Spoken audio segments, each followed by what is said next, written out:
The relationship between a person and their pet can be one of the most rich and meaningful experiences in their life. It's an unconditional love and loyalty that only a pet owner can understand. But what happens when there is a loss? What happens when man loses their best friend? Suzanne Yue is the author of Snort's Special Gift, a book that helps families grieve for and remember a beloved pet. Good morning. Good morning. Thank you for having me. Oh, no, I'm so glad you're here because I love the book. Thank you. I really, really loved the book. And I loved it not only because of the message, which we're going to talk about, but because it brought back memories of my loss. I lost my dog, Spunky. And it was Spunky. and it was devastating for me when I was young. And I believe you also suffered a loss. Yes, our boxer of 10 years, a boxer breed, and she was this main unit of our family, yeah. So you actually wrote then about your experience and put words down into a beautiful book. Right, right. Losing her was so difficult and confusing for our family, and so I thought maybe if I wrote our story, it would help other families. And our vet, Dr. Williamson, said to Suzanne, I think that'd be a great resource for veterinarians and grief groups and mothers, so I did.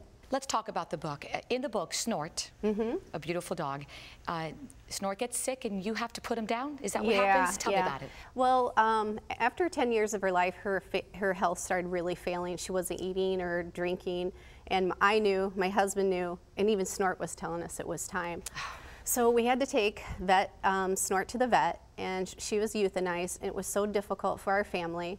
And it was just so confusing, and so I thought this book would help families during this difficult time, because it is confusing. And hard for a child even to understand that the vet is going to put the dog down. It's not like the dog got hit by, let's say, a car.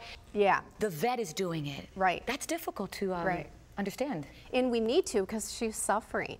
And that's hard to explain. Yeah. And what I love throughout the book is the young girl, which is your daughter? Yeah, Savvy. Savvy not only keeps Snort's memory alive by planting a tree, but she also does something at school. First, tell me the significance about the tree and then school. Right.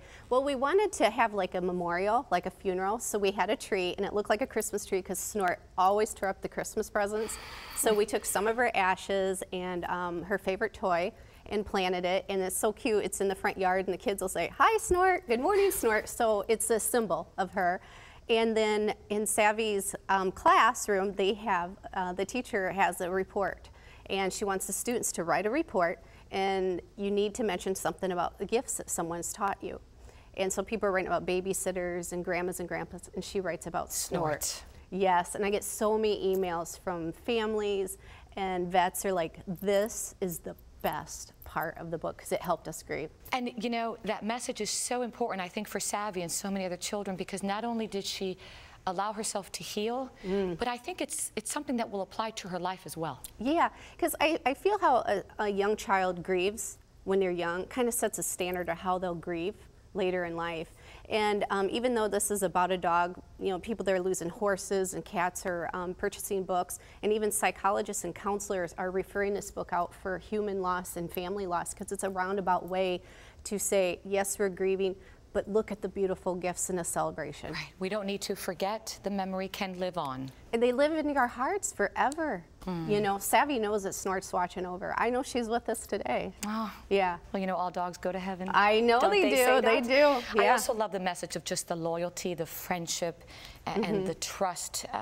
A lot of that I feel children are losing today, and that is so ingrained in this book. Right, right. They become our best friend. They do. Yeah, it's a huge loss, and they are full of gifts. I don't want to give away the ending to the book. I'll let you if you want to. The ending made me cry. But a good cry, don't you think? It was a great cry. Good, good. But it was a cry. Right. It was a wonderful cry. Do you want to kind of hint to the audience what the ending is? Well, Snort leaves Savvy and our family a special gift, and something that gives us hope and belief and someone to watch over us. Oh, I know. I know. Yes. I got goosebumps, look. I know. You're killing me. Yeah. And I also enjoyed very much at the end of the book, and I'd like our viewers to know this, that even the child can write about the pet, keep the memories alive, and so the book is not over even to the end. I didn't want it to end with our story because I know people are buying it for them. And so I needed to make sure that the story ended with their story. Thank you so much. Oh, thank you. It's been a pleasure. Thank you. Snort, Spunky. Yes. Man's best friend. Thank you so much. Thank you.